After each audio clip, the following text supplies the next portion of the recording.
Speaking to her a little later on this morning, I was trying to think of a link with this story here, but there isn't one, to be honest.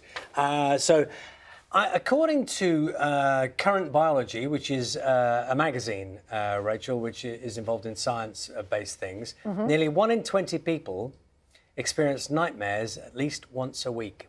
1 in 20 people at least once a week. That's a very regular nightmare occurrence. I had a terrible nightmare 2 nights ago. What happened? I can't even tell you, it was so awful. But yeah, it's horrible when it happens and it feels real.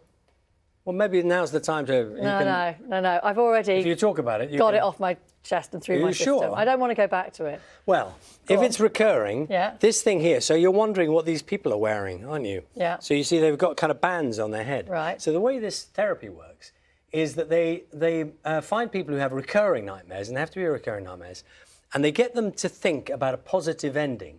So they get them to think about the nightmare when they're awake and envisage a better ending, so it's not so alarming. And they attach to it a sound or something audible.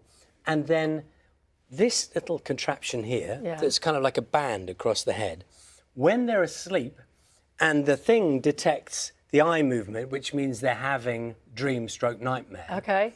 This emits the sound that they heard when they're awake to make it feel better. Yes. And lo and behold, the nightmares go away. Yeah. I like the idea of it. You sound like you're not surprised by that. Have you heard of that before? No, I haven't, but I can see how it would work. Would you like to wear one and do a kind of BBC Breakfast experiment? There is such a thing as lucid dreaming, isn't there, where you can sort of almost control what you dream. Have you had your nightmare before?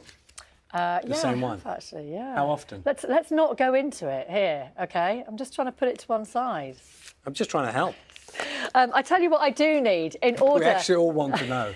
We all want to know now. We really want to know. I tell you what I do find very helpful and calming and conducive to feeling positive and happy, birdsong. And a study has shown, if you see here on the bottom of the Times, listening to birdsong for a few minutes each day may hold the key to feeling chirpy. Scientists have found that watching birds and enjoying their chorus lifted their spirits for up to 8 hours and could help to ease depression.